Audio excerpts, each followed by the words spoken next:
Sean todas y todos bienvenidos a este panel número 1 del derecho al voto a la paridad total, camino a una igualdad sustantiva. Aportaciones de las legisladoras e integrantes de la sociedad civil.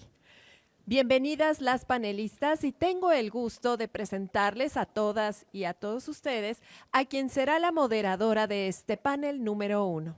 Se trata de la doctora Irene Espiño, directora general de la Academia Interamericana de Derechos Humanos de la Universidad Autónoma de Coahuila y directora del Centro de Estudios Constitucionales Comparados de la Universidad Autónoma de Coahuila.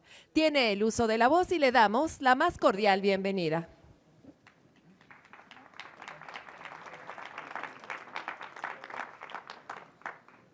Muy buenos días a todas y a todos.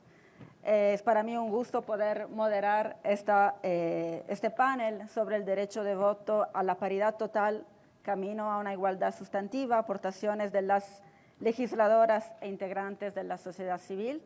Yo, antes que nada, quisiera obviamente agradecer la invitación por parte de la magistrada Mónica Soto y también por parte del magistrado presidente del Tribunal Electoral del Poder Judicial de la Federación, Reyes Rodríguez Mondragón.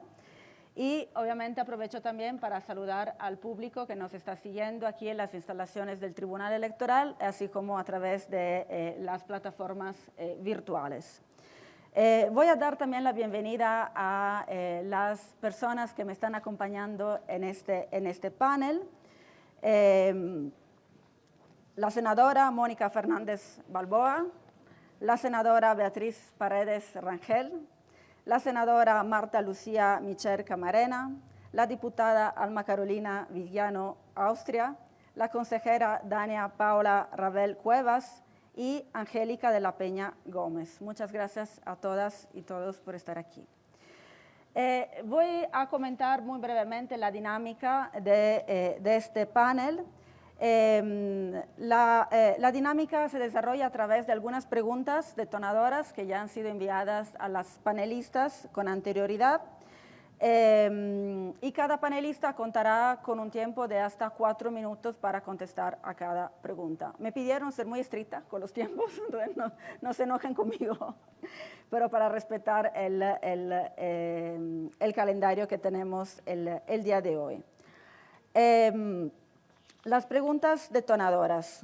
La primera pregunta, obviamente el contexto es el hecho de que han transcurrido ya 69 años de reconocimiento del derecho de las mujeres a votar y ser electas para cargos de elección popular. Y en estos 69 años hemos tenido reformas a diversos ordenamientos jurídicos de distintos niveles y grados aquí en México. La primera pregunta detonadora es la siguiente. Desde su experiencia como política, como legisladora, consejera, dependiendo del campo de acción de cada una de las panelistas o representante de la sociedad civil, ¿qué falta por hacer para consolidar la paridad en la titularidad de las presidencias municipales, donde tenemos una brecha de género importante? Para las intervenciones vamos a seguir el mismo orden, si les parece. Empezaría la senadora Mónica Fernández Balboa. Gracias, muy buenos días. No sé si se escucha. Se escucha. Muy buenos días, muchas gracias, magistrado presidente Reyes Rodríguez. Me da mucho gusto saludarlo, a mi querida amiga, la magistrada Mónica Soto. Gracias por hacer posible este evento del 69 aniversario del voto de las mujeres. Ha sido una carrera muy larga, ha sido nada fácil, o mejor dicho, no ha sido nada fácil, y en estos 69 años, pues, hemos vivido una serie de acontecimientos que ha ido marcando una pauta y que ha hecho que esta lucha de las mujeres por los derechos políticos yo creo que sea cada día más importante. Yo creo que tengo que empezar destacando que en estos últimos años, en este sexenio, en estos del 2018 para acá, en esta legislatura, en la anterior legislatura, los avances en materia de derechos políticos de las mujeres, de oportunidades electorales, de acceso a los cargos de elección popular, de la paridad en todo, ha sido algo que no se puede obviar, ha sido algo que se tiene que destacar. Esta paridad en todo a raíz del 2019, que se ha traducido en una conformación paritaria del gabinete, como lo acaban de mencionar en la inauguración, de la integración en la Suprema Corte de Justicia con 4 mujeres que por primera vez ahí están en la Corte, de la paridad en la mayoría de los congresos locales y del Congreso de la Unión, nos habla de que los avances son sustanciales, de que son muy fuertes, de que ha cambiado realmente nuestro país, pero también que estos avances no son homogéneos. Y un caso específico y concreto es las presidencias municipales, donde tenemos, como bien dice la pregunta, una brecha de género muy importante. ¿Qué es lo que yo creo que hay aquí? Hay manipulación, hay simulación en muchos casos, hay engaños, hay faltas y mucha laxitud de parte de los partidos políticos, de parte de las autoridades electorales, de parte incluso de juzgadores de todos estos temas que permiten que se vaya trampeando la ley y que no se fomenten las actitudes que permitan el desarrollo libre de las mujeres y que puedan acceder a cargos de representación popular en las elecciones. Fomentan actitudes antidemocráticas y muchas veces, o sea, no estoy hablando aisladamente, sino que vemos estos casos muchas veces. Vemos casos donde mienten aspirantes o candidatos en su condición, que se hacen pasar por comunidades, representantes de comunidades indígenas, cuando no son indígenas, que se hacen simple y sencillamente para acceder a cargos, o lo que ya sabemos, el famoso tema de los 90s, bueno, casi del 2000, de las Juanitas, de que va la esposa, pero para que el que mande sea el esposo, o bien todavía lo que acabamos de conocer apenas la semana pasada en un municipio de Oaxaca, donde una candidata a regidora, Ésica Vázquez, ha sido golpeada, ha sido maltratada, ha sido vejada, ha sido encarcelada porque aspira a ser regidora de su municipio, y donde las autoridades electorales incluso están pidiendo al organismo electoral que por favor hagan todas estas diligencias para que hagan un informe sobre la posible existencia de violencia política. Pues violencia política ya la golpearon, ya la encarcelaron, ya le hicieron de todo, para que por lo menos la Comisión de Derechos Humanos pueda actuar. Entonces, ¿qué es lo que necesitamos? Necesitamos meternos de lleno entre todos, necesitamos hacer un trabajo interdisciplinario. Las legisladoras, yo puedo hablar ahorita diciendo que las legisladoras, si hay un tema que nos une, al menos en el Senado de la República, es el tema de los derechos de las mujeres, es el tema de la no violencia, de ir contra todas las formas de discriminación, de vejación, de eso, para que no haya libertad de los derechos humanos de las mujeres. Entonces, nosotras podemos hacer este trabajo y ahí podemos estar todos unidos. Sin embargo, necesitamos que en todo el país nuestros organismos electorales estén también a la altura de eso, y nuestros juzgadores, nuestras fiscalías estatales, que puedan estar a la altura, uno, para acabar con la violencia normal, y dos, la violencia política de género. Nuestras juzgadoras, nuestros juzgadores tienen que estar a la altura. Me consta todo el trabajo que han hecho a instancias también de la magistrada Mónica Soto cuando se hizo esta reforma que trató de aterrizar todo el análisis de esta gran reforma que se hizo de violencia política en razón de género, en pláticas de tratar de normar criterios en todos los tribunales estatales para que haya una mejor resolución, atención, prevención, sanción de cada uno de los casos. Pero necesitamos todavía más, necesitamos entre todos hacer un gran esfuerzo porque todavía nos queda mucho trabajo por hacer. Al contrario. Le voy a ceder ahora el uso de la voz a la senadora Beatriz Paredes Rangel, del Senado de la República y exgobernadora de Tlaxcala. Si les parece a las panelistas, cuando ya se les está agotando el tiempo, les voy a enseñar este papelito. Voy a intentar llamar la atención de alguna manera. Senadora, adelante. Hola, hola. ¿Sí? Sí, muy bien. La misma pregunta, ¿verdad, señorita? Sí, la misma pregunta. Gracias. Pues muy buenos días. Muchas gracias al Tribunal Electoral por esta amable invitación. Señor presidente, querida Mónica, la verdad es que estoy con la cabeza en otro evento y en otro documento. Entonces, vine por lealtad, solo por eso. Ay, saludo a mis colegas de panel, es un gusto estar con personas a las que aprecio y quiero. Angélica, me la voy a brincar a usted, señorita. Dígame usted su nombre, por favor. Sí, mucho gusto. Fanny Rabel. Dania Rabel. Con Mónica, nuestra presidenta del Senado, con Malú, en buena medida, responsable de las cosas que estamos festejando. Yo no dejaré nunca de reconocerte, Malú, la decisión, la fuerza, eso de parecerse un huracán, lo cual no es malo. A Pati, también, colega, y saludar especialmente a la secretaria general del Instituto Político en el que milito, a la diputada Carolina Villano. Mucho gusto, Caro. ¿Por qué es más difícil en las presidencias municipales?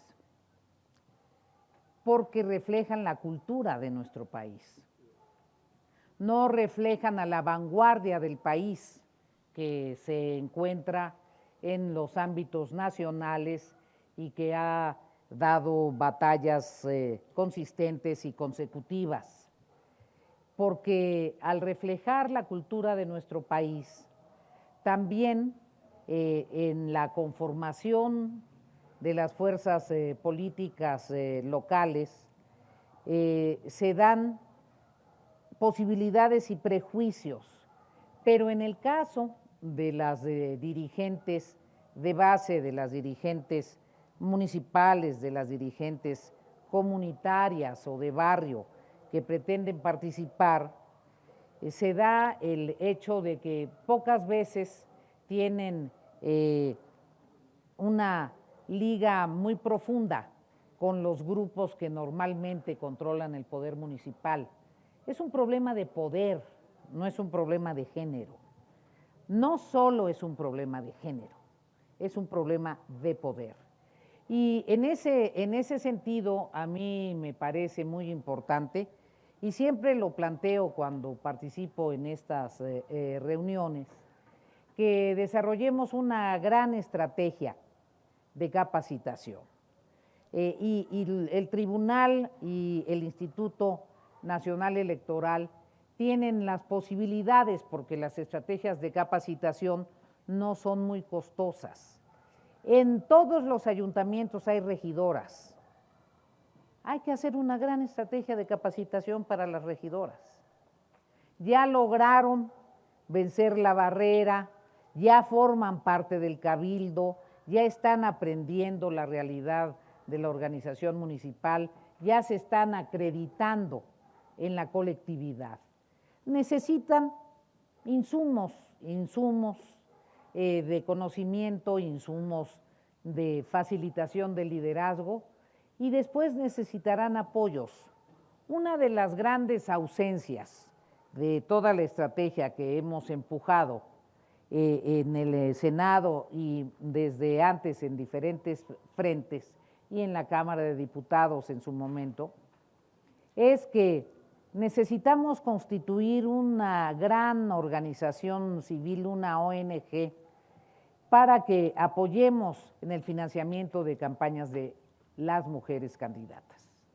Las mujeres candidatas tienen mucho menos acceso al financiamiento privado. Su margen de relaciones y de conocimientos y de contactos y de complicidades son distintos que la de los candidatos varones. Muchas veces las mujeres candidatas están en condiciones verdaderamente difíciles para organizar campañas que apoyen su competitividad.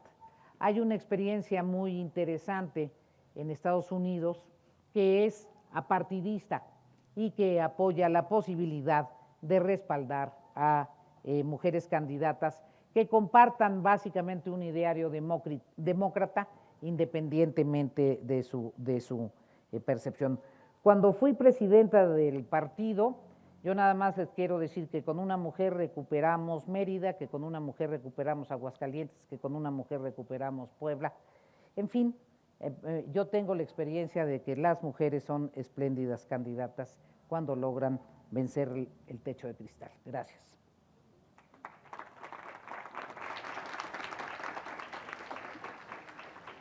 Muchas gracias, senadora. Yo no puedo que estar más de acuerdo con usted. Bueno, ahora le voy a ceder el uso de la voz a la senadora Marta Lucía Micher Camarena, que es presidenta de la Comisión para la Igualdad de Género del Senado de la República. Adelante. Muchas gracias. Buenos días a todas, a todos. Muchas gracias, señor presidente. Muchas gracias, señora magistrada. Muchas gracias por esta invitación. Mis queridas compañeras, también magistradas, gracias a todas. Gracias por compartir, Angélica, Dania, Mónica, Beatriz, Carolina. Gracias por estar aquí. Bueno, quisiera yo, como hacer una pequeña disertación. ¿Cuál es el origen de que tengamos este grave problema de discriminación de las mujeres en los municipios? Miren, siempre hemos dicho que los municipios es el lugar donde la cercanía con la ciudadanía es fundamental, es el lugar más importante para que la política pública realmente funcione. Pero también el municipio es donde el patriarcado está realmente asentado. Ahí es donde lo padecen en carne propia muchas mujeres y sobre todo mujeres en la política, mujeres en puestos de decisión o en puestos de elección. A mí me parece, si me permiten decir, que tenemos que ir al origen. Es decir, el patriarcado está molesto con nosotras, está muy enojado con nosotras. ¿Cómo que estas viejas van a querer ahora ser presidentas? ¿Cómo es que estas mujeres van a querer ahora decidir sobre el financiamiento o sobre el presupuesto o sobre las calles o sobre el alumbrado? Es decir, todavía no hemos logrado eliminar este patriarcado, y lo digo con todo respeto, el patriarcado que hombres y mujeres traemos en la sangre, porque no es un patriarcado que únicamente lo traen los hombres, también lo traemos las mujeres. Pero ese patriarcado se manifiesta de maneras distintas. Y entonces es este miedo a participar, está bien, me dijeron que no lo hiciera. Entonces tenemos que ir al origen. Hay que, como muy bien lo dijo Beatriz, hay que empoderar a las mujeres. Hay que trabajar sobre ellas. Y el empoderamiento no es así. El empoderamiento es un proceso del silencio a la voz, de la ignorancia al conocimiento. Necesitamos irnos con ellas, empoderarlas, hablar con los partidos políticos. Los partidos políticos tienen una gran carga de misoginia todavía y están realmente cargados de patriarcado. Entonces tenemos que empoderar, tenemos que trabajar muchísimo con los partidos. Me encanta la propuesta de Beatriz de trabajar en un fondo, pero además había asociaciones que se dedicaban única y exclusivamente a capacitar a presidentas municipales. Y estas asociaciones ahora se han dedicado a otras cosas menos a la capacitación, no solamente los partidos políticos. Yo creo que también las instituciones, sé que el INE hace su parte, pero necesitamos bajar asociaciones, redes entre candidatas, redes en donde aspiran, redes de presidencias municipales, pero voy a decir algo horrible, ya sé y se me van a venir encima.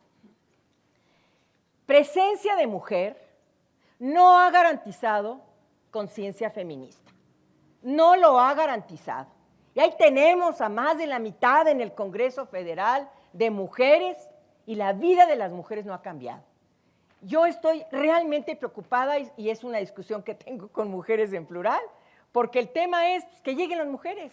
No, hay que empoderar a las mujeres, hay que hacerlas conscientes de lo que significa estar en un puesto de decisión y de elección para que la vida de las mujeres cambie. Y ese para mí tendría que ser el objetivo fundamental. Capacitar, especializar a las mujeres, a las instituciones, a los partidos, a las asociaciones, para empoderar a las mujeres con conciencia de género. Es todo. Tan, tan.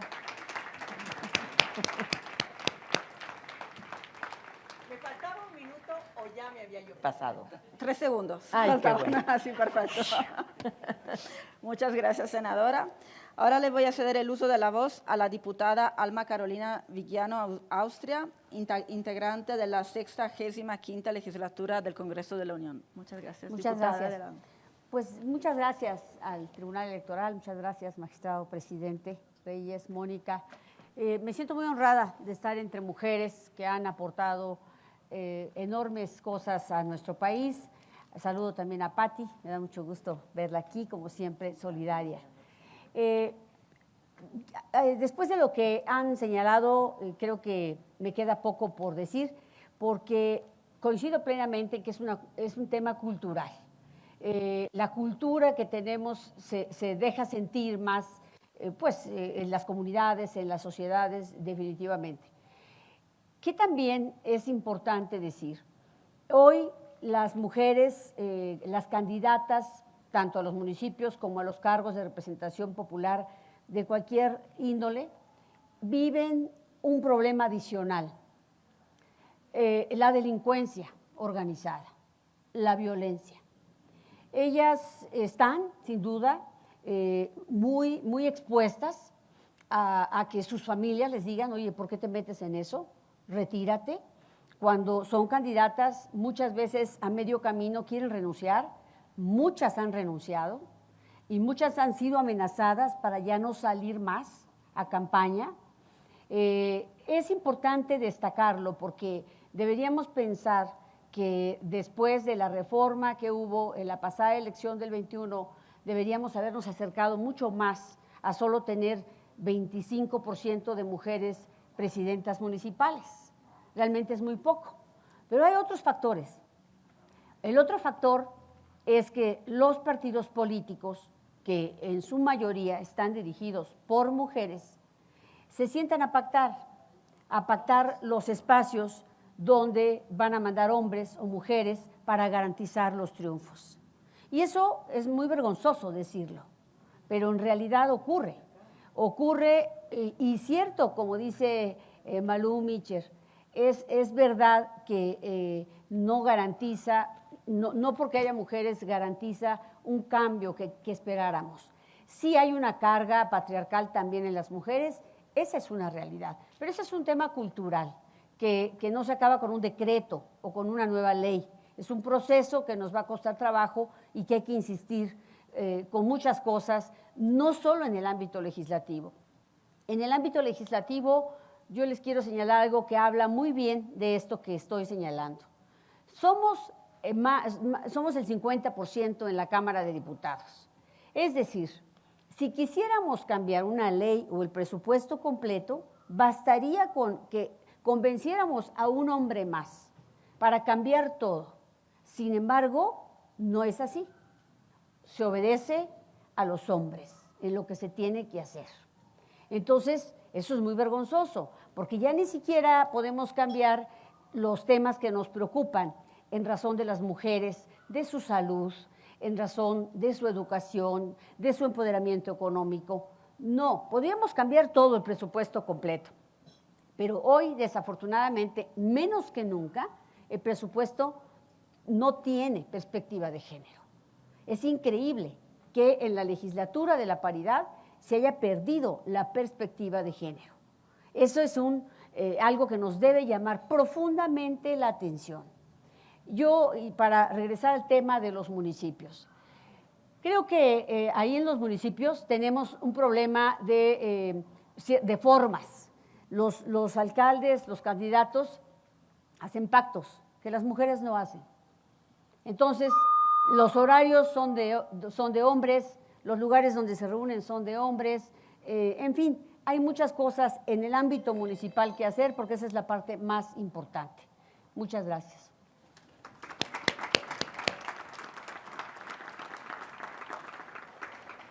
Muchas gracias, diputada. Me da mucha pena interrumpirlas porque dicen cosas muy interesantes, pero bueno, le voy a ceder el uso de la voz ahora a la consejera Dania Paula Rabel Cuevas, integrante del Consejo General del Instituto Nacional Electoral. Muchas gracias. Muy buenos días a todos y todas. Saludo en particular al magistrado presidente de la Sala Superior, Tribunal Electoral del Poder Judicial de la Federación, y por supuesto a la magistrada Mónica Soto. Muchísimas gracias por la invitación. Es para mí un gusto compartir este panel con mujeres que han trabajado día tras día por los derechos humanos de otras mujeres. De verdad, es un placer. Me parece que octubre, coincidentemente, parece ser un mes de reivindicaciones ciudadanas. Tenemos el 2 de octubre de 1968, cuando empieza la lucha democratizadora de este país. Tenemos también el 11 de octubre de 1990, cuando nace el Instituto Federal Electoral, y desde luego el 17 de octubre de 1953, que marca un hito en la historia de los derechos de las mujeres, cuando se reconoce el derecho de las mujeres en México a votar y ser votadas. Y permítanme tomar esto como un punto de partida. Hoy por hoy tenemos instituciones sólidas, robustas y comprometidas con los derechos de las mujeres. Gracias a eso tenemos un Consejo General del INE que tiene más mujeres que nunca como consejeras electorales.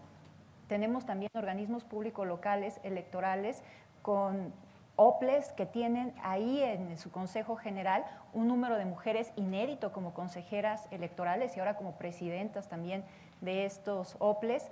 Tenemos también congresos con un 50% de mujeres o en muchos casos más del 50%, y tenemos más gobernadoras que nunca en nuestra historia democrática en este país. Entonces, yo creo que hoy es un excelente día para voltear a ver el camino recorrido, para reconocer nuestros logros, pero también para ver los retos que vamos a tener que afrontar en el futuro inmediato. Es un día para conmemorar la legítima lucha de la mayoría de la población mexicana, que somos justamente las mujeres. Y centrándome en esta pregunta que se hace, a mí me parece que la subrepresentación de las mujeres al frente de las titularidades de las presidencias municipales, junto con la violencia política contra las mujeres por razón de género, que es un tema que está focalizado especialmente a nivel municipal, son de los grandes retos contemporáneos de la democracia mexicana. Sin lugar a dudas, estoy convencida de ello. En ese sentido, creo que también viene a colación hablar de uno de los temas que están en este momento en boga, que tiene que ver con el funcionamiento de los organismos públicos locales electorales, porque hay que reconocer que el tema de la paridad a nivel local le corresponde a los organismos públicos locales electorales. Las elecciones municipales le corresponde también a estos institutos electorales locales. Por eso, la ausencia de recursos suficientes presupuestales impacta directamente en su estructura, en donde también encontramos unidades de género, donde también encontramos las comisiones de igualdad de género y derechos humanos, que son fundamentales para romper esta brecha de desigualdad que estamos viviendo al frente de las presidencias municipales. Por otro lado, no podemos perder de vista unos hallazgos de un informe que hizo ONU Mujeres en el marco de las elecciones 2017-2018. Permítanme compartir 3 de estos hallazgos que me parecen fundamentales para este tópico. El primero dice lo siguiente: las características sociodemográficas de los municipios tienen un efecto importante en el resultado de la elección.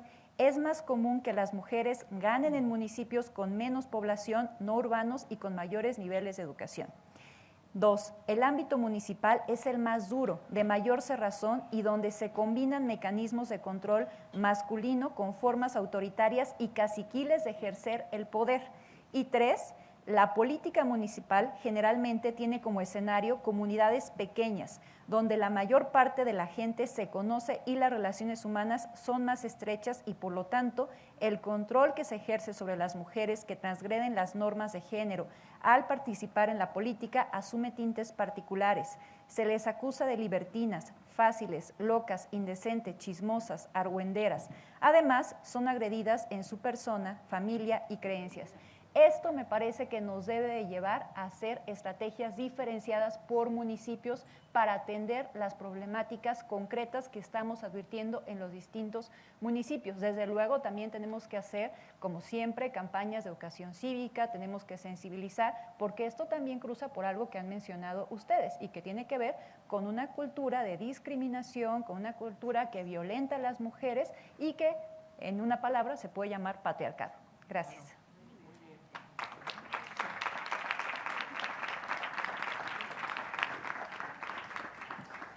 Muchas gracias, consejera. Ahora le voy a ceder el uso de la voz a la última participante por esta primera ronda, Angélica de la Peña Gómez, ex senadora de la República y política feminista. Muchas gracias. Bueno, buenas tardes ya. Muchas gracias, querida magistrada Mónica Soto, siempre pertinente en organizar este tipo de reflexiones desde el Tribunal Electoral. ¿Sí se oye? ¿Sí? Ok, gracias. Voy a retomar en donde se quedó nuestra querida consejera. Ese es el origen de todo, ¿eh? Tenemos un problema sistémico. Y entonces resolver un problema sistémico, que es efectivamente el patriarcado, en el que se funda la discriminación de las mujeres por ser mujeres, desde que nacen y, por cierto, hasta que mueren, pues es un real problema estructural. ¿Cómo lo tenemos que resolver cuando hablamos de que las mujeres en los espacios municipales, en estos, ¿qué serán? 2.400, casi 2.500 municipios, hay que integrar a las 9 alcaldías de Ciudad de México, están regidas una parte importantísima por sistemas normativos, porque resulta que en México tenemos más de la mitad de estados de la República con presencia de pueblos y comunidades indígenas, y por supuesto los sistemas normativos de usos y costumbres en estos municipios se convierten en un problema gravísimo, un obstáculo tremendo para remontarlo y garantizar que las mujeres indígenas, ¿sí?, dejen de ser las discriminadas de las discriminadas. Me parece que ese es un problema muy grave donde se reflejan en los datos y en todo lo que realiza tanto el Instituto Nacional Electoral en las denuncias y quejas y finalmente el Tribunal Electoral en ámbito local y termina llegando muchísimos estos casos a la Sala Superior, pues está detrás el machismo de los caciques que no quieren dejar que las mujeres ya ni siquiera compitan, las que pueden competir y ganan puedan asumir el cargo. En ningún lugar, en ningún municipio de México hay una seria amenaza de muerte, un peligro inminente de ser asesinadas como en los municipios indígenas. Esa es una realidad y así están los datos. Ahorita mismo se está realizando, por cierto, en Mérida, un congreso feminista de mujeres políticas. Seguramente las mujeres que están allí están hablando de lo mismo que estamos hablando aquí. ¿Cuáles son los obstáculos que se enfrentan ahora que tenemos una paridad en todo? Ahora que estamos las mujeres representadas en prácticamente todos los congresos paritarios de las 32 entidades federativas, por supuesto, las 2 cámaras del Congreso de la Unión. ¿Cuál es el problema? Pues que sigue prevaleciendo esta forma de pensar, por cierto, que también estuvo ahí presente en las discusiones en el 2016 en el Congreso Feminista de Yucatán, pero también en el 2022, perdón, en el 1922, en la Liga Panamericana de Mujeres, en donde las feministas, fíjense, si eran feministas, analizaban, no, bueno, sí, pero no, porque las mujeres, no, hay que irnos a los espacios en donde nos desenvolvemos bien. ¿Cuáles son esos? Educación, el cuidado, enfermería. Bueno, no se hablaba de trabajo social, pero era ese tipo de encargos. Hay que ir por no solamente garantizar el derecho al voto, porque recordemos que la Constitución después, cuando finalmente se logra que se publique en el Diario Oficial de la Federación el derecho a votar y ser votadas, pues la bronca no solamente ir a votar, la bronca que seguimos teniendo hoy y que se refleja de manera particular en los municipios es garantizar plenamente el derecho a ser votadas. Me parece que ese es un problema y coincido con quienes han hablado que es un problema estructural, responsabilidad del Estado. Desde esa magnitud hay que observarlo. Muchas gracias.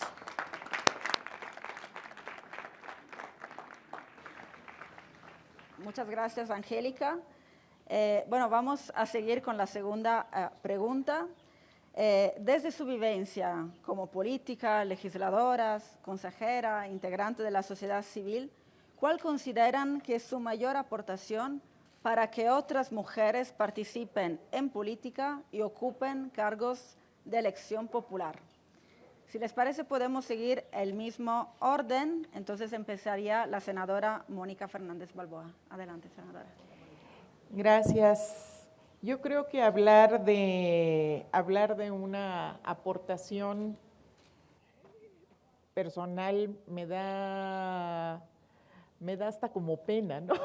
hablar de eso, pero puedo hablar de una aportación que hacemos las mujeres, y es una aportación que hacemos, no, porque es entre todas que hemos estado construyendo, es entre todas que hemos estado trabajando para que las mujeres tengamos mayores oportunidades, para que las mujeres podamos ocupar más cargos de elección popular, para que las mujeres podamos ser libres de violencia política.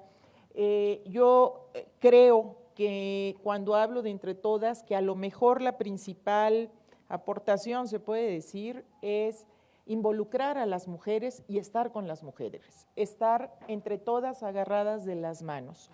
Yo recuerdo cuando la primera ocasión que me tocó participar en un proceso electoral para diputada federal, Angélica era senadora, y nos tocó en esa legislatura hacer la primera ley de acceso a una vida libre de violencia de las mujeres. Nos unimos todas y fue un trabajo exhaustivo de las senadoras y fue un trabajo de las diputadas y para poder construir, y nos enfrentamos, no recuerdo, perdón que lo diga porque hemos tenido muchas cosas después, pero no recuerdo una batalla tan intensa como la de aquel momento, que nos recriminaban y nos tachaban hasta la definición de violencia. O sea, hasta eso nos tachaban y nos decían, no, eso no es violencia, no, que les griten no es violencia, o sea, una serie de cosas con las que tuvimos que luchar, y fue gracias a la tenacidad, a la unión, al trabajo de todas las mujeres que pudimos sacar esto.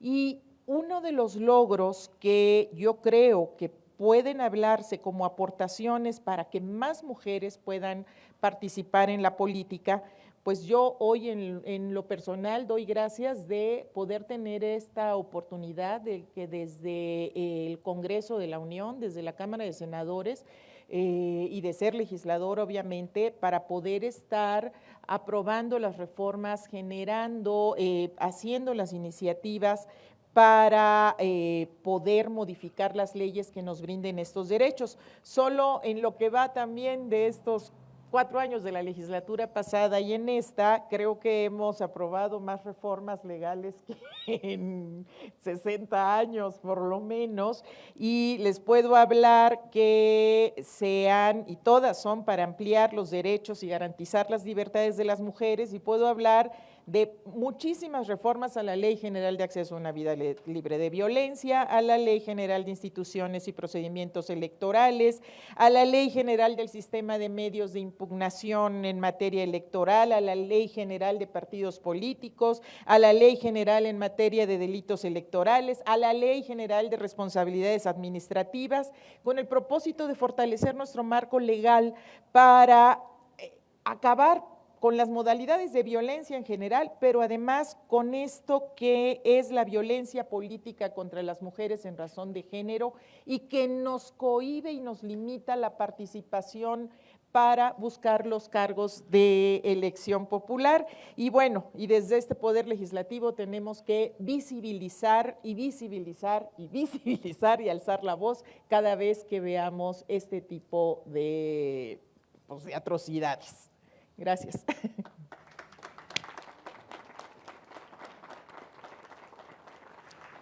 Muchas gracias, senadora Mónica. Le voy a ceder el uso de la voz ahora a la senadora Beatriz. Adelante. Yo casi siempre contestaba como Mónica, porque sí se chivea a uno de ponerse como protagonista. Pero además hay otra cosa importante. En el medio en el que nos movemos, si nos ponemos como protagonistas, ahí vienen los trancazos como protagonista. Te toca, pero en serio. Entonces se vuelve uno cauto. Yo quiero decir algunas cosas en donde me parece que sí jugué un papel relevante, gracias al enorme aprendizaje que tuve de una gran señora, doña María Lavalle Urbina, que fue una profesora y una licenciada, la primera mujer senadora, la primera magistrada, una mujer con un sentido del humor exquisito, que era subsecretaria de Educación cuando yo fui diputada local y posteriormente me hizo muchas reflexiones sobre la educación. Un día platicando con niños, siendo yo gobernadora, yo tenía establecido un horario de audiencia para los niños, pero la condición es que no fueran ni con sus papás ni con sus maestros, porque si no nada más iban a decir lo que sus papás ahí les sugerían cuidadosamente. El caso es que los niños cada 15 días, un sábado, tenían horario de audiencia. Y hacía una reunión anual con las niñas y los niños más aplicados, de una manera que lograba yo platicar con muchos. Y en uno de esos diálogos una niñita se soltó llorando y yo le dije, ¿y por qué lloras? Deberías estar contenta, pues estamos aquí todos juntos, fuiste muy aplicada. Y dijo, es que yo no voy a poder seguir estudiando. Dije, pero ¿cómo no vas a poder seguir estudiando si eres la más alta calificación de tu escuela? Dice, no, es que mis papás ya decidieron y yo tengo muchos hermanitos y no les alcanza y va a ir mi hermano a la escuela. No me toca a mí ya me tocó llegar hasta aquí. Y le dije, pues, bien, se me quedó muy grabado. Evidentemente luego buscamos a la chiquita y le apoyamos con alguna beca, hablamos con sus papás, pero de ahí surgió un programa, hicimos un fondo de becas al que le llamamos María Lavalle, para apoyar a las niñas en ese tránsito. El tránsito muy difícil de las niñas pobres es las que logran entrar a la primaria y las que logran terminar la primaria, es de sexto a primero de secundaria. Ese es un tránsito durísimo para las niñas pobres, del medio rural, no sé si también del medio urbano. Y para las niñas en general, el tránsito muy difícil es cuando logran terminar la secundaria y quieren seguir a la educación media superior. Allí tiene uno que estar muy cerca, porque si la familia no tiene recursos y tiene que optar y hay muchachitos varones, prefieren mandar al muchachito varón, al fin y al cabo la niña se va a casar y al fin y al cabo la niña me puede ayudar en las tareas del hogar. Entonces, allí pudimos incidir y después me parece que en el curso del tiempo esta política que piloteamos en Tlaxcala fue adoptada por las estrategias sucesivas de Progresa, Prospera y nombres X, Y. Ese sería un comentario muy específico. Gracias.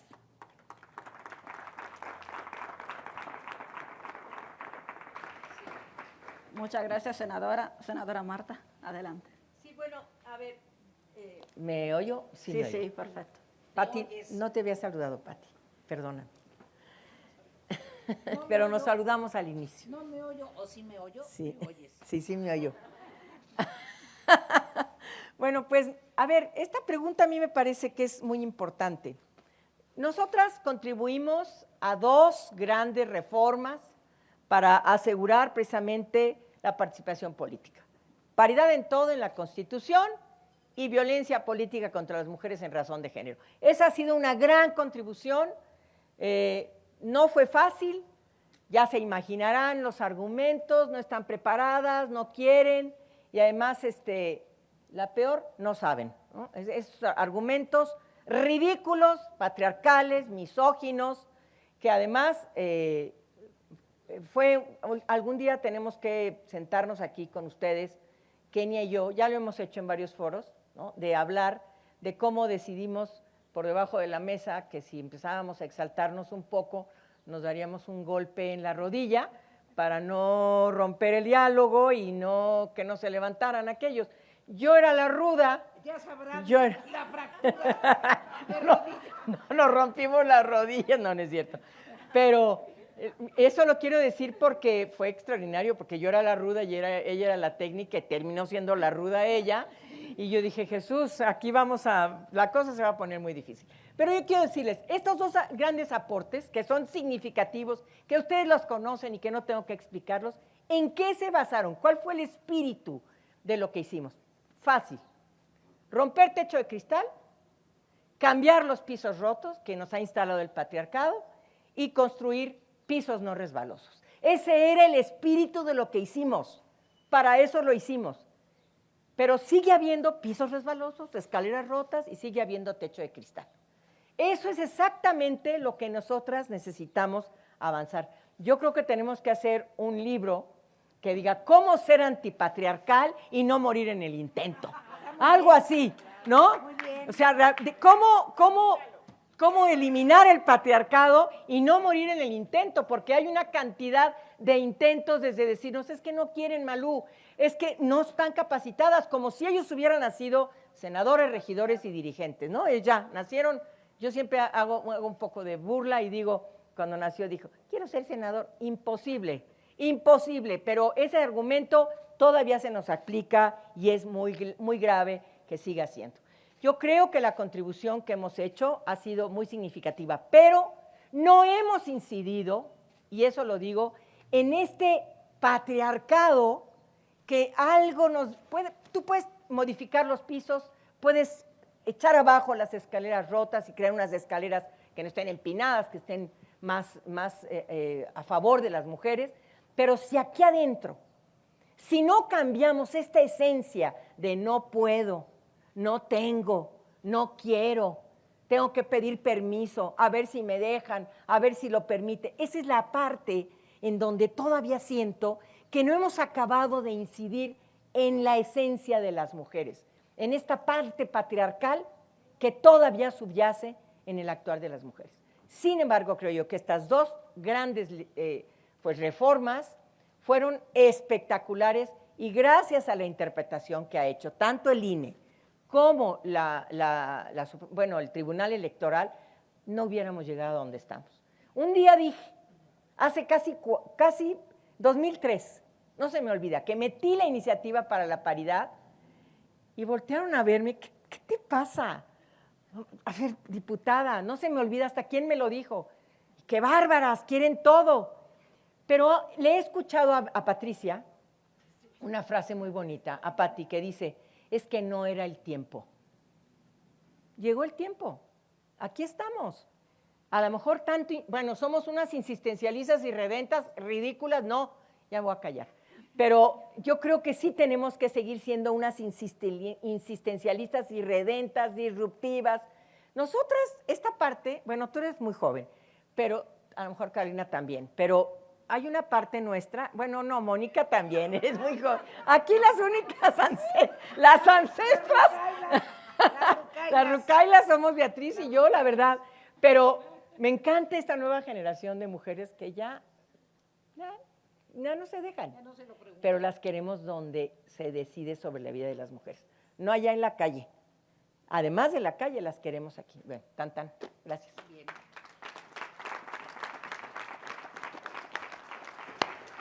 Muchas gracias, senadora, diputada. Adelante. Muchas gracias.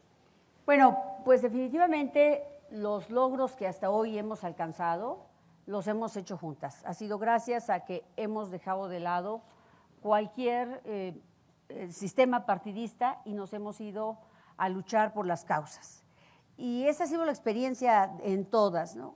Y como he tenido el privilegio de ser 4 veces diputada federal y una local, pues he participado en muchas reformas que tienen que ver con este tema que hoy nos ocupa.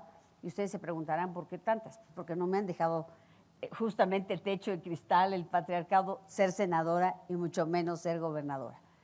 Y ahí he aportado y por supuesto que lo seguiré haciendo. Y hay cosas que uno hace que no necesariamente son en lo formal. Creo que muchas de las que están aquí lo hacen. Beatriz ha sido una mujer que nos ha inspirado a muchas, que nos ha dado un consejo a muchas. Y creo que esas cosas también cambian sustantivamente, van cambiando la cultura. Sí estoy convencida que si los hombres no entienden este tema, no entienden por qué esta lucha, si no tienen nociones de teoría de género, de por qué a cada cosa se le tiene que poner un nombre, llamarlo como tal, para modificarlo, para entenderlo, para medirlo, es muy difícil. Por eso yo promuevo que para que los hombres sean candidatos a un cargo de elección popular, deban haber tomado un taller, un diplomado, lo que sea, sobre teoría de género, sobre este tipo de cosas. Porque de otra manera no lo van a entender. Muchos se quedan callados. Muchos se quedan callados para no ser políticamente incorrectos, pero no están de acuerdo.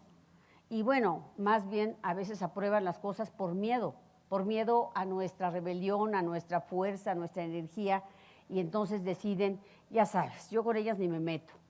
Y debo decir otra cosa, también agradecer las aportaciones que ha habido, ciertamente, desafortunadamente también lo tengo que decir, tanto el INE como el tribunal, pues han tenido que buscar llenar algunos vacíos cuando no somos capaces de encontrar, de poder reformar una ley, de poder hacer algo para tener reglas más claras. Y también cuando hay confusiones. Y ahí es donde nos han ayudado a consolidar muchas de estas luchas. Por eso ha sido tan importante que los tribunales sean autónomos, que los tribunales, sé que no han dejado muchas veces de estar bajo presiones, pero han resistido porque saben que hay una lucha muy importante atrás de esa condición. Yo solo diría para terminar que aún nos falta, pero a veces siento que las leyes, evidentemente, como se trata de un tema cultural, pues van mucho más rápido que la sociedad y cuesta mucho trabajo entonces poder comprender todo esto de lo que estamos hablando. Se requiere más cultura, más trabajo de los partidos políticos, sin duda alguna, y por supuesto se requiere focalizar nuestros esfuerzos, específicamente, por ejemplo, en lo municipal. Yo creo que Malú señalaba algo importante. Sí tenemos que estar ya platicando con las nuevas generaciones, porque muchos temas no son tema para ellos, ya no son tema. Ellos ya están en otro tipo de cosas, luchando por otro tipo de cuestiones. Sí es importante ya hablar con ellos, incorporarlos a este tipo de foros, a las jóvenes, a los jóvenes.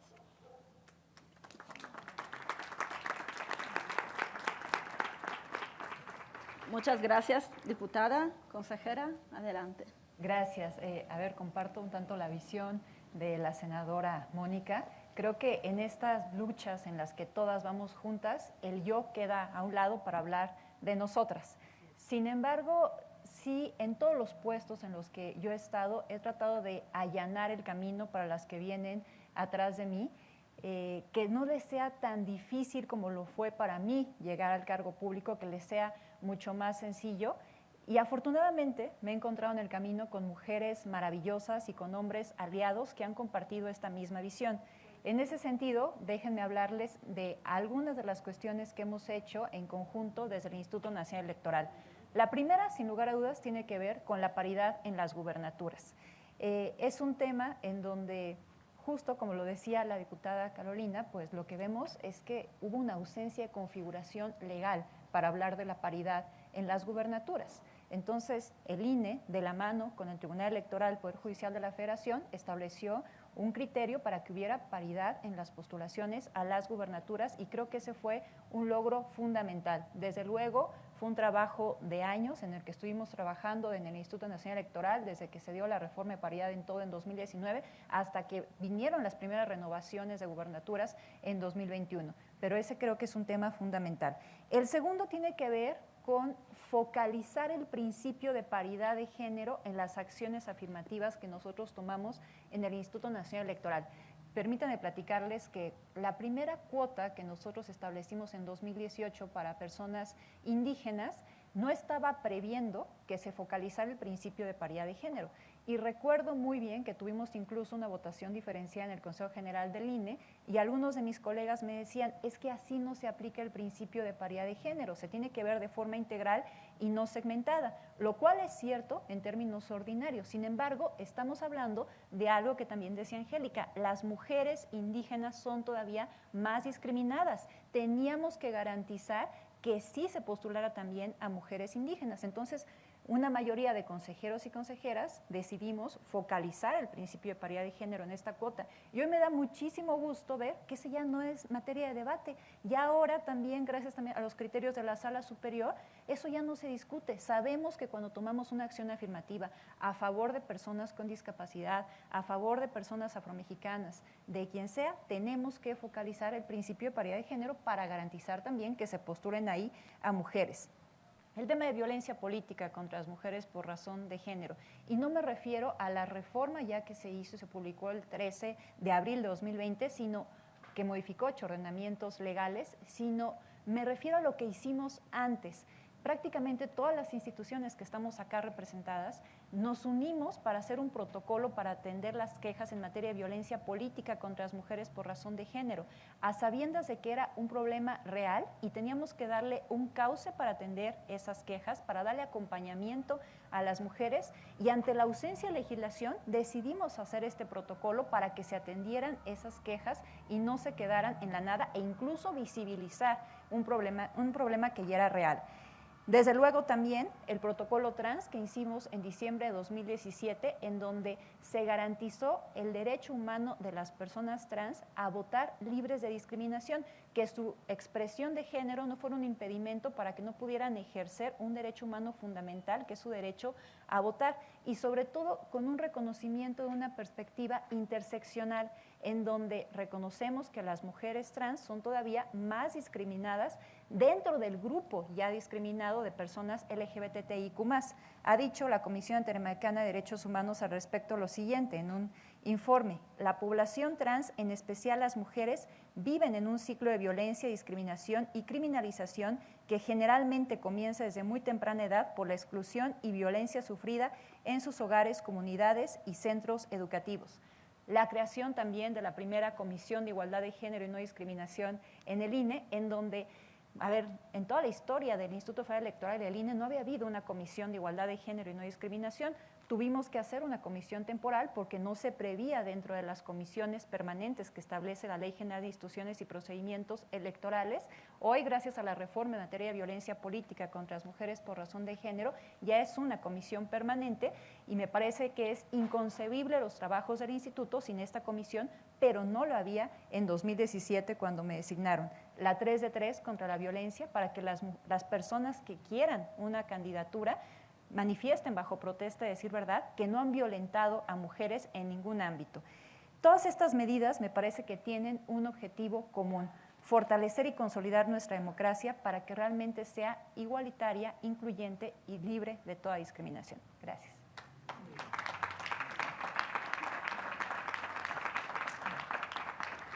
Muchas gracias, consejera. Angélica, tienes el uso de la voz. Bueno, en primer lugar, yo estoy y soy una convencida que todos estos logros son logros que yo los inscribo en éxitos colegiados. Son logros de todas las mujeres, de todos los partidos políticos, por supuesto de las organizaciones de la sociedad civil, del movimiento feminista, de las mujeres que están o han estado en encargos, pero también las que no han estado en encargos y que militan desde las organizaciones de la sociedad civil. Una característica que es necesario destacar: no es solamente quienes estamos en los espacios, sino también las otras que están en las organizaciones de la sociedad civil, en la academia. Ese es un éxito colegiado. A la pregunta concreta, yo estaba pensando ahorita a ver cuál tomo, porque sí, pues estoy totalmente convencida, milito en la igualdad desde hace muchísimo tiempo, igual que Malú hemos estado en hazañas que nos han llevado luego a sufrir y a tener que ir a echarnos un tequilín para que se nos baje la muina. Pero voy a hablar particularmente, porque necesito echarle porras a lo que hicieron Kenia y Malú en el Senado de la República. Kenia López Rabadán y Malú Mitchell remontaron las broncas, y esa ha sido una característica, las broncas que nos pueden distinguir para ponerse de acuerdo.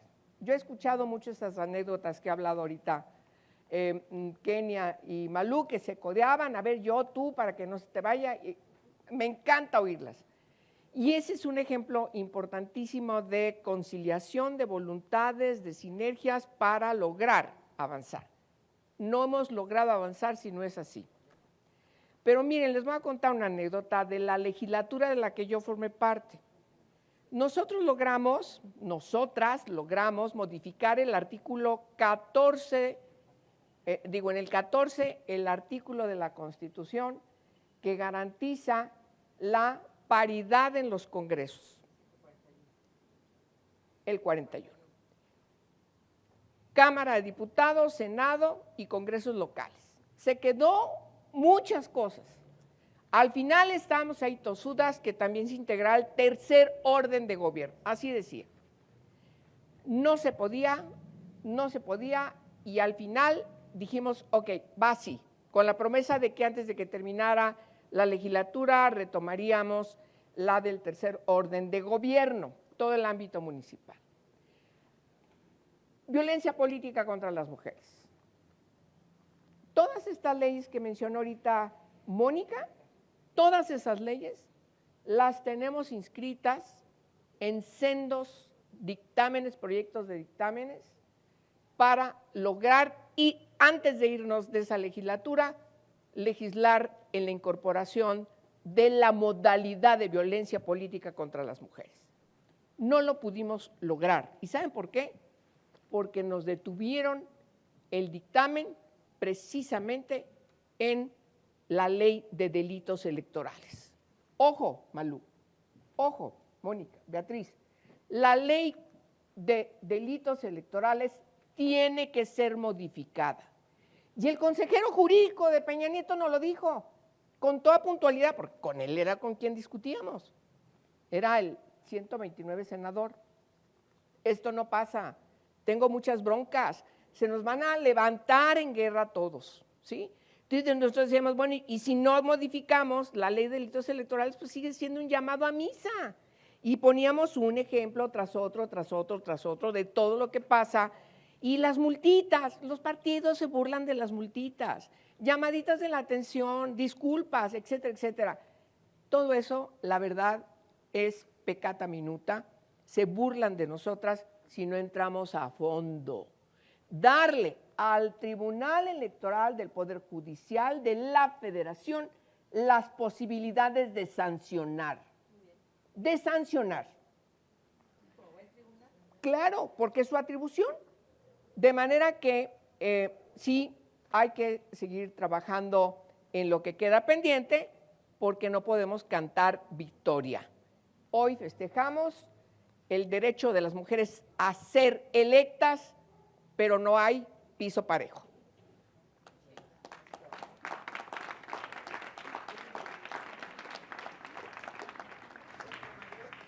Muchas gracias, Angélica.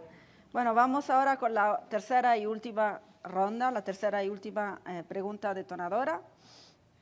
A partir de su trayectoria como política, legisladora, consejera, integrante de la sociedad civil, ¿qué experiencias le compartirían a las mujeres interesadas en ocupar cargos electivos o de toma de decisiones? Y si les parece, mantenemos el mismo orden. Senadora, adelante. Gracias.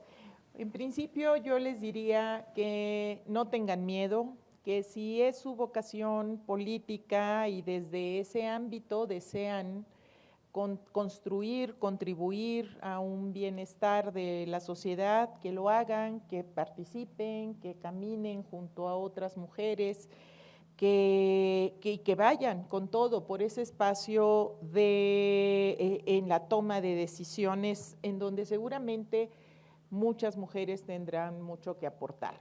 ¿Qué experiencias concretas? Pues yo creo que al menos va a ser un común denominador de todas, pero en lo personal, pues siempre nos toca ir por cuesta arriba. A mí me ha costado mucho trabajo. A mí han sido experiencias de muchos retos muy fuertes. La primera vez que me tocó ser candidata a diputada federal, mi partido político, por supuesto, me mandó al distrito más difícil, al que no les interesaba ganar. Pero además, literalmente me dijeron, no vamos a desperdiciar ni un mínimo recurso humano, ni un mínimo recurso financiero, ni nada, porque ese distrito está perdido. Así que pues ahí te ves. Y me dejaron sola. Y pues bueno, le hablé a las amigas, y con mujeres, me puse a caminar y a recorrer todo lo que tenía que recorrer y hacer el trabajo que tenía que hacer. Y les puedo decir que fui una de las diputadas federales más votadas en esa elección en todo el país. Para la elección de senadora de la República no hubo una diferencia mayor en esto, porque además me tocó competir contra hombres muy fuertes, un exgobernador, entonces que tenían además todo, y también mi fórmula fue la más votada en términos porcentuales de todo el país. Y dos experiencias que quiero comentar muy rápido, porque la pregunta es para llegar a cargos de toma de decisiones importantes, para llegar a presidir la mesa directiva del Senado. Esta elección la enmarcaron en un pleito entre hombres. Y la enmarcaron como en una contienda entre dos grupos comandados por dos hombres. Me costó muchísimo trabajo poder alzar la mano y decir, oigan, es que les toca mujer, estamos en la legislatura de la paridad, estoy preparada, fui la fórmula más votada en todo el país para el Senado de la República, tengo la capacidad, quiero ser, y pues me costó muchísimo. Se tuvo, ¿no? Y todo se enmarcó, y si ustedes se remontan a los medios, era en pleito de dos hombres, en pleito en un zipizape ahí que tenían de dos grupos de poder, y trataban de hacer a un lado que había una mujer en la legislatura de la paridad que alzó la mano y que estaba preparada y que quería ser la presidenta.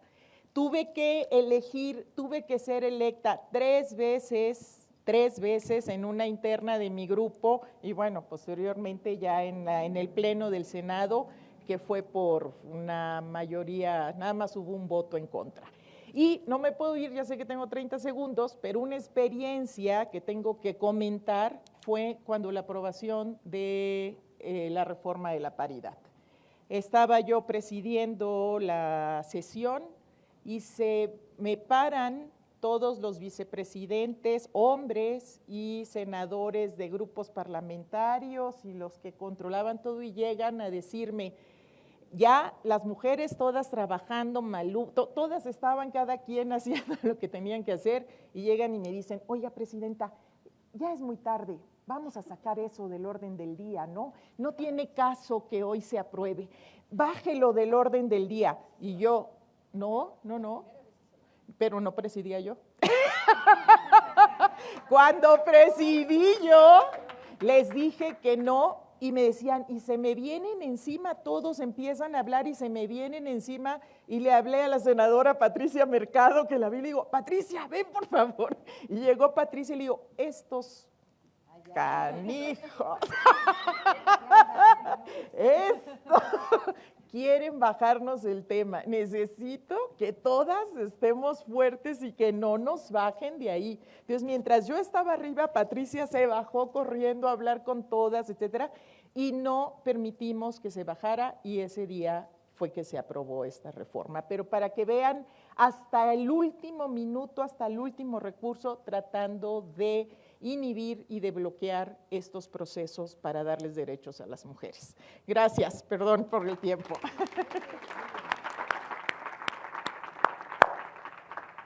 Muchas gracias, senadora. Sé que necesitaríamos mucho más tiempo, la verdad. Bueno, senadora Beatriz, adelante. A ver, ¿qué les diría yo a las mujeres que quieren participar, que quieren tener una oportunidad, que quieren alcanzar un escaño en el Poder Legislativo o en alguna otra representación?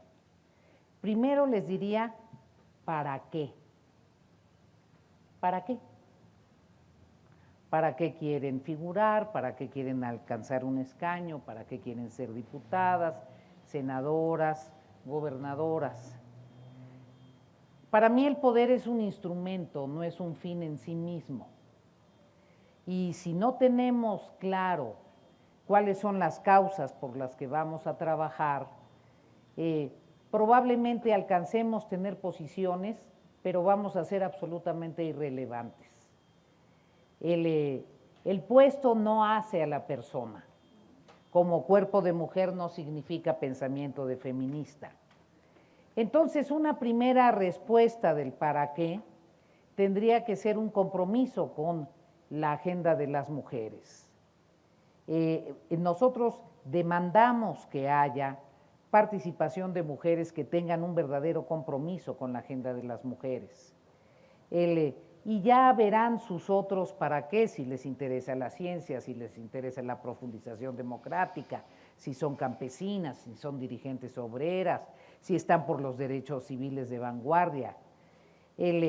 Otra cosa que les diría es, aprendan a trabajar en equipo. A las mujeres nos cuesta mucho trabajo funcionar en equipo. Nosotras hemos aprendido y nos costó mucho trabajo.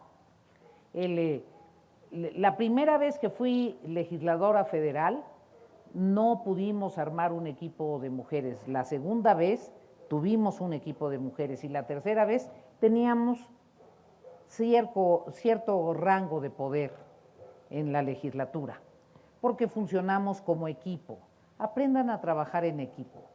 El mal más dañino para las mujeres que quieren figurar o que hacemos política o alguna otra actividad competitiva es la envidia. La envidia cómo nos hace daño. Ya lo hemos platicado, mi querida Angélica. Tenemos que aprender a respetar y a admirar a otras mujeres. Tenemos que aprenderlo y reconocerlo. Y tenemos que aprender a jerarquizarnos. De repente todas nos sentimos Juan Camané, porque ya la hicimos. No es así. Estamos empezando a participar, a lo mejor tuvimos una gran oportunidad, pero hay un gran trecho para incidir en la transformación de la sociedad. Y finalmente, si tienen claro por qué y para qué, si son capaces de actuar en equipo, sepan que cuando se conquista la posibilidad, la solidaridad y la identidad política y la amistad política entre las mujeres, es un lazo muy firme.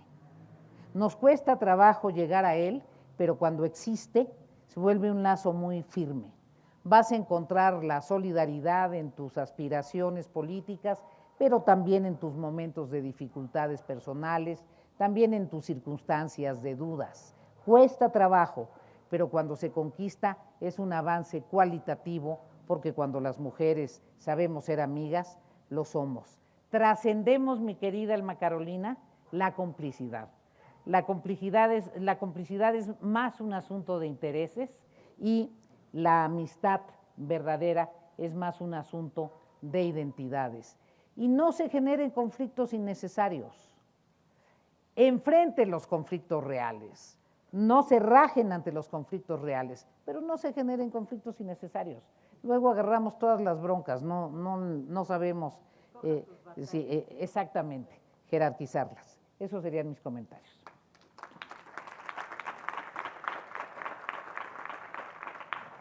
Muchas gracias, senadora. Senadora Marta Lucía, adelante.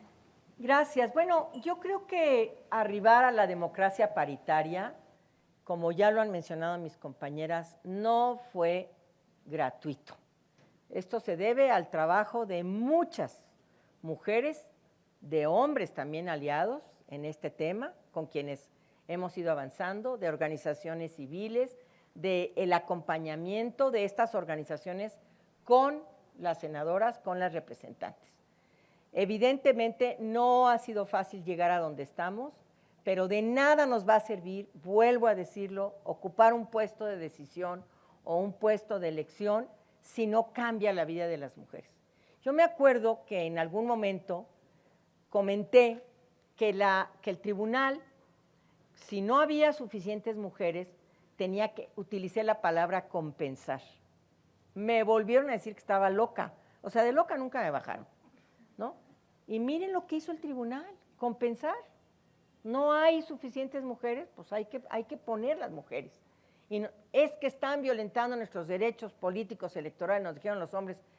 Me acuerdo que un compañero del PRD me dijo, a ver, Malú, no soy mujer, no soy gay, no soy migrante, no soy joven y no soy indígena. ¿No me dejas ninguna opción? Le dije, no, pues tú ya llevas 20 años en el poder, maestro, denos chance a nosotras. O sea, y si todas estas, joven, indígena, mujer, migrante, somos mujeres, lo sentimos, ahí vamos. Yo creo que la democracia paritaria y la Constitución es hija de su tiempo. Y este es el tiempo para decirle al mundo entero que es el tiempo de las mujeres. Las jóvenes necesitan estar ahí donde se cambia, donde se decide, donde se presupuesta la vida de las mujeres. Pero sí, creo yo, y quiero enfatizar esto, la igualdad sustantiva, esta de la que tanto cacareamos, o como se diga, tiene el objetivo de modificar las circunstancias que rodean a las mujeres. Y las circunstancias lamentablemente no se han modificado. Tenemos instituciones terriblemente patriarcales, tenemos prácticas, comentarios, chistes gravísimos todavía en la cultura, como lo decía hace rato Carolina. Yo creo que tenemos que seguir incidiendo en esta transformación de lo que a las mujeres les han dicho que es mujer y de lo que significa ocupar un puesto de decisión. 2, toda mujer tendría que tener una visión de género, una visión, estas lentes de la desigualdad, ponérselos todo el día, a toda hora, para que en toda decisión diga, ¿qué estoy haciendo? Esto que voy a decidir, este presupuesto, esta ley que estoy proponiendo, ¿en qué modifica la vida de las mujeres? Eso es para mí la visión de género. Y ese fue el espíritu de lo que hemos hecho en las cámaras, en los puestos que he desempeñado y que he estado siempre rodeada y acompañada de las mujeres. 3, decirles a las jóvenes que no se nace, no nacemos, nos hacemos. Yo no nací senadora, yo no nací dirigente, yo no nací mujer, me fui haciendo mujer. Y pareciera que les estamos exigiendo a las nuevas generaciones que ya todos lo sepan. Bueno, ya quisiera yo que a los 26 años, como muchas jóvenes, ya tienen maestrías, ya tienen especialidades. Y la verdad, a veces esas especialidades no contemplan a las mujeres. Necesitamos incorporar este tema de la desigualdad de las mujeres en todo el quehacer, sobre todo en el quehacer educativo.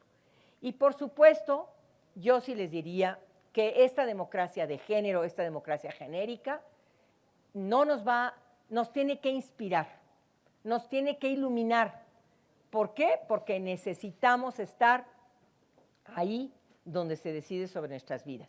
Y las jóvenes, e incluso las mujeres que llegan, muchas mujeres que no son jóvenes, ignoran los derechos humanos de las mujeres. Bueno, los tratados internacionales, la CEDAW, Belém do Pará, no lo conocen, no saben que hay tratados que rigen y que están en la Constitución. Así es que el tema de la especialización, el tema de la capacitación, yo de sensibilización no quiero saber nada.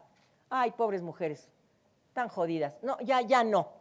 Ya lo que queremos es la especialización realmente y la formación muy clara de mujeres que están en puestos de decisión y que tienen que cambiar la vida de las mujeres. Muchas gracias.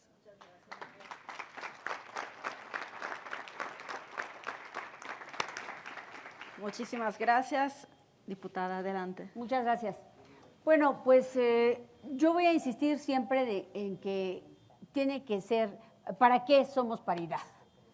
¿Qué ganan las mujeres? ¿Qué gana la sociedad? Creo que el tema más importante de este país es el de pobreza. Y ese genera más desigualdad, genera más violencia, es verdaderamente un problema serio. Entonces tiene que servir de algo el que hayamos luchado para hoy estar ahí, porque, insisto, sin perspectiva de género no vamos a poder combatir los problemas estructurales que tiene el país. Pero quiero compartir, voy a ser políticamente incorrecta, porque al final del día esta lucha por la igualdad, por la paridad, pues nos lleva a veces a ser incorrectas en nuestros ámbitos de trabajo, llámese los poderes judiciales o el poder legislativo. Pero quiero platicarles de mi experiencia que acabo de vivir como candidata a la gobernatura de Hidalgo. Es una experiencia que me parece relevante porque además probablemente vaya a seguir sucediendo. Y aquí está la magistrada Soto, que conoció el expediente. Miren, yo fui a una contienda con muchas complicaciones en las que no voy a ahondar aquí, solo voy a hablar del tema que se controvertió. Miren, el presidente de la República, a mí, en la mañanera me mencionó 5 veces. Una, para decirle a la gente que yo quería quitarle sus programas sociales. Que eso, pues, era muy predecible, dado que yo venía de una política caciquil y de una política donde nos robábamos el dinero. Falso. No dije nunca eso. Lo sacó de un video que hizo mi opositor para decirle a la gente, o sea, editaron una entrevista mía para decirle que yo les quería quitar el programa social. Quedó acreditado que fue falso, pero tuvo un gran impacto, porque son miles y miles de beneficiarios en mi estado, 800,000 más o menos. Entonces, ese es un impacto importante. Pero la siguiente vez se refirió a mí en mi condición de casada. ¿Con quién estaba yo casada? La siguiente vez siguió insistiendo que ya no iba a hablar de mí porque lo regañaba, porque yo salía y decía, oiga, eso no es cierto. Entonces, ese tipo de cosas, por supuesto, más enviar a todos los pues, gobernadores, gobernadoras, funcionarios, todo este sistema del aparato del Estado, cuando tenemos, en cualquier condición, hombre o mujer, eso no se debe hacer. Pero si ya en sí mismo tenemos una desventaja para competir, eso definitivamente te anula frente a una elección pareja. ¿Qué pasó en el tribunal, en la sala superior? Bueno, debo decir que simplemente dijo, bueno, sí se acreditan varias conductas, pero no es suficiente para que sea determinante en el resultado. ¿Por qué? Porque el resultado fue importante, la cantidad de votos entre el primero y el segundo lugar. Claro que es importante, pues hubo muchas cosas que fueron abriendo la brecha. Probablemente no hubiéramos llegado a ganar, pero no hubiéramos tenido una brecha tan grande. Si hubieran estado en juego también diputaciones locales y otros espacios, hubiésemos quedado sin duda de manera inequitativa. Entonces, simplemente comentarles que mi experiencia es, yo me beneficié de esta oportunidad para participar de mujeres en las gobernaturas. Me beneficié de eso que hicimos muchas mujeres. Sin embargo, a la hora de tener acceso a ello, no tuve condiciones parejas. Ya terminó. No tuve condiciones parejas. Es decir, como bien lo dijo Malú, no hay piso parejo. Es decir, sí, las leyes están ahí para todos, pero el piso no es parejo, porque el sistema patriarcal sigue estando ahí, más otras cosas que no voy a mencionar porque no vienen al caso. Esto es lo objetivo. Y eso es lo que pasó. Esta hubiera sido una gran oportunidad para evitar que otras mujeres sigan viviendo esto. En mi anterior elección de diputada federal, porque todas he sido electa de manera directa, salvo esta última, también tuve violencia política, todos, bueno, no voy a platicar de eso, pero igual me pasó que a Mónica. O sea, me mandaron a un distrito difícil, me echan a andar toda la caballería, mi propio partido, claro, o sea, lo debo decir. Entonces, sí debo decir, las mujeres todavía no tenemos condiciones de competencia igual. Sí necesitamos que los tribunales sigan haciendo su labor y no tengan miedo. Y no tengan miedo, porque si no, no podemos avanzar, pese a que ahí están las leyes. Yo creo que sí debieron haberle dicho al presidente, porque cometió violencia política en razón de género conmigo, pero además violó principios constitucionales, no violó una ley ordinaria, principios constitucionales de imparcialidad, de neutralidad, directamente el presidente de la República. Me parece que hay que tenerlo presente porque esto va a seguir. Gracias.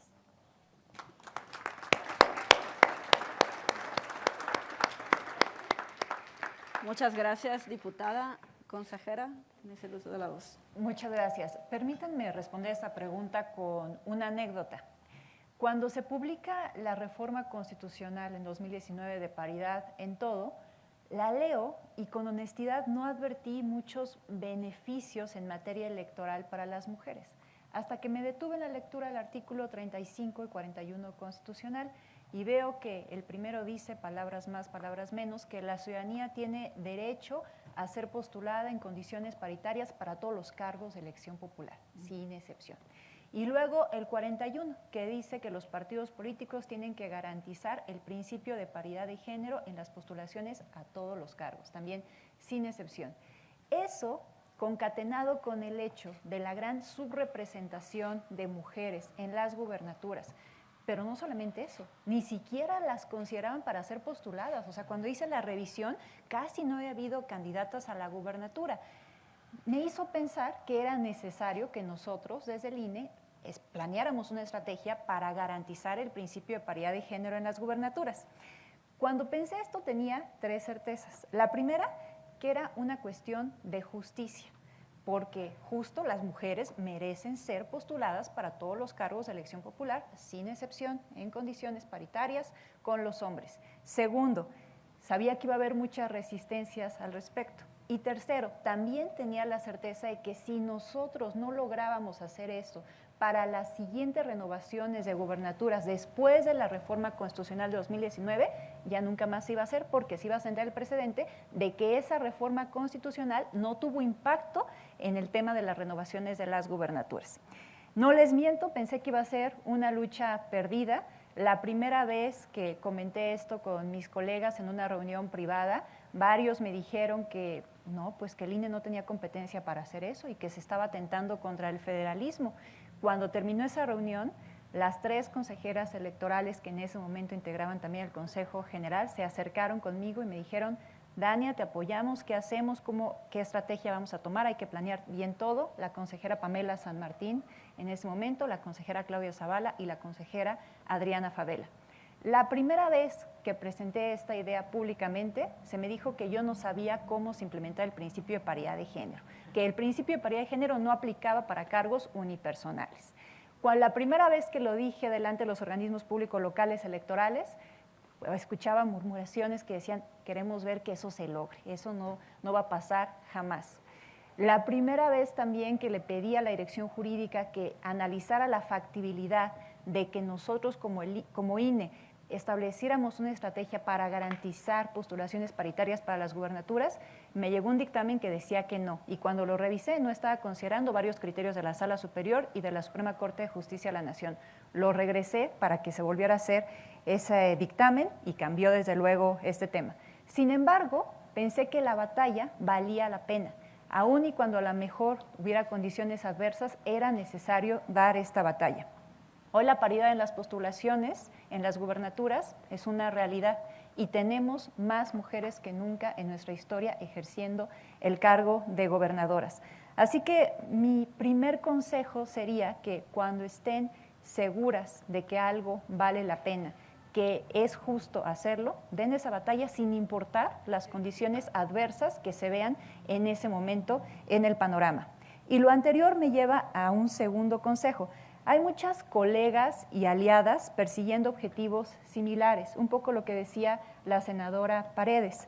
Desde la sororidad reconozcamos lo que hacen las demás y sumemos también. Hay que recordar que la sororidad no implica que seamos amigas unas de otras. Si en el camino podemos lograrlo, qué mejor, pero no es un requisito indispensable. Parafraseando a Marcela Lagarde, se trata de acordar de manera limitada y puntual algunas cosas con cada vez más mujeres, sumar y crear vínculos, asumir que cada una es un eslabón de encuentro con muchas otras y así, de manera sin fin, al pactar el encuentro político activo, tejemos redes inmensas que conforman un gran manto que ya cubre la tierra. La sororidad es un pacto político entre pares. Lo que me lleva a la última experiencia. Hace un tiempo un estudiante de Derecho me escribió un correo electrónico y me pedía un consejo. Mi respuesta fue que hay que aferrarnos a nuestras metas. En el lugar donde nos encontremos hay que ser la persona que quisiéramos ver ahí, en ese lugar desempeñando el puesto. Estoy convencida que el trabajo, la dedicación, el esfuerzo y sobre todo la pasión nos van a abrir muchas puertas. Gracias.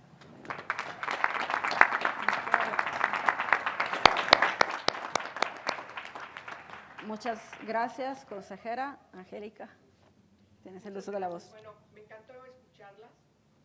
Y quiero decirle a todas las chicas que están acá, chicas que son jóvenes, las que seguramente nos verán, las que aspiran a que exigir nuestros derechos no es una graciosa concesión, ¿eh? Es nuestro derecho estar en los espacios de decisión, estar en los espacios de poder, estar en la toma de las decisiones de nuestras vidas. Aspirar a ser lo que queremos ser es necesario. ¿Cómo hay que hacer? Bueno, quienes están en la responsabilidad del Estado, lo dije en mi primera intervención, tienen que resolverlo desde un enfoque de Estado, porque la discriminación contra las mujeres de todas las edades y de todas las condiciones, desde que nacen hasta que mueren, es que enfrentan un sistema patriarcal. Y ahí está el monstruo. Por más que avancemos en las leyes, ahí está el monstruo, de manera que no se deben desanimar. Dos cuestiones: empoderar y prepararse.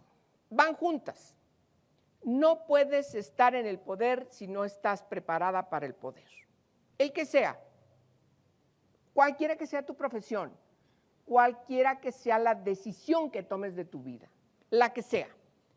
Pero cuando se trata de espacios donde tomas decisiones, sea en el ámbito público o en el ámbito privado, porque aquí estamos políticas, pero nos hemos olvidado que así como hace rato hablé de las mujeres indígenas, resulta que en el ámbito del sector privado, más o menos ese es el nivel de la discriminación, entre 20 y menos de 30%, las mujeres en el ámbito privado, la iniciativa privada, están en un encargo de decisión, igual que pasa con los municipios de las mujeres indígenas.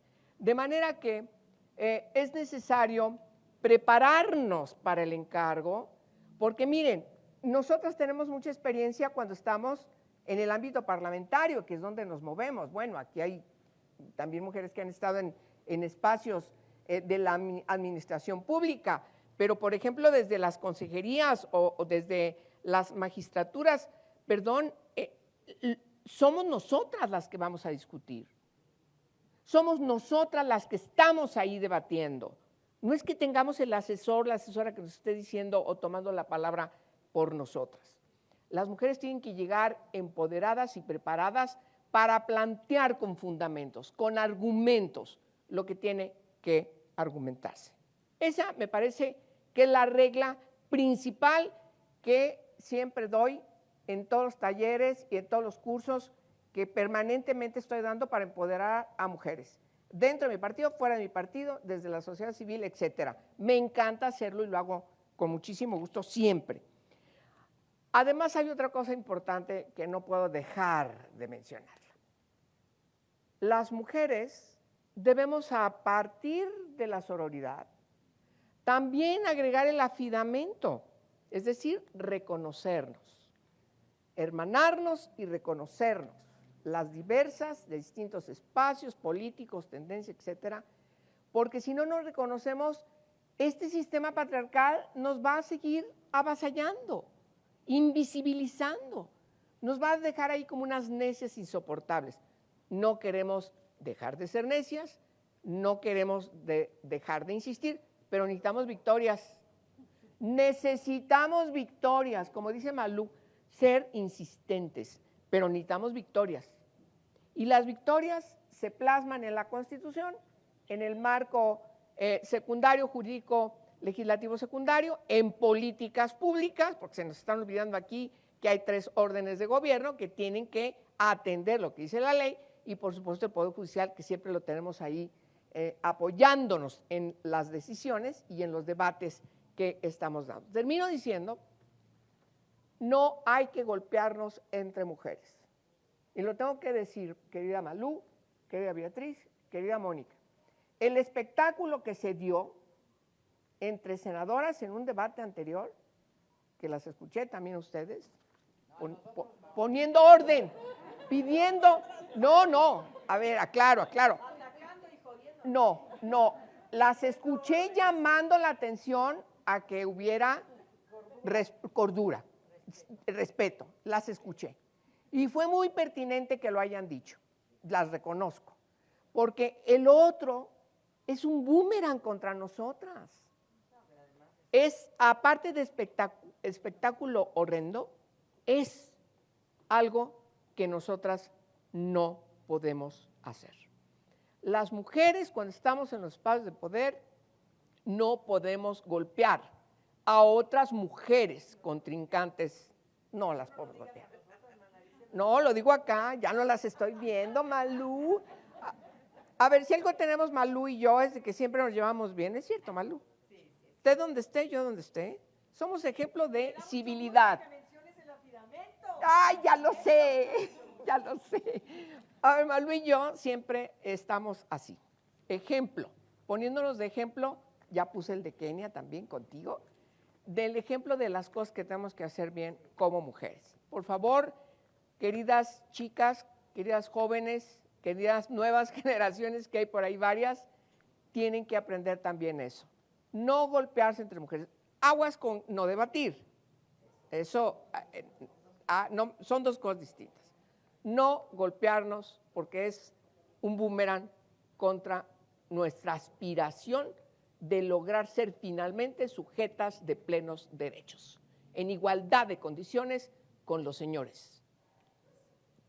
Una miradita de lo que es la igualdad sustantiva. Muchísimas gracias.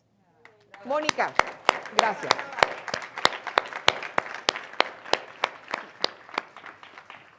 Muchas gracias, Angélica. Ya por cuestiones de tiempo tenemos que cerrar.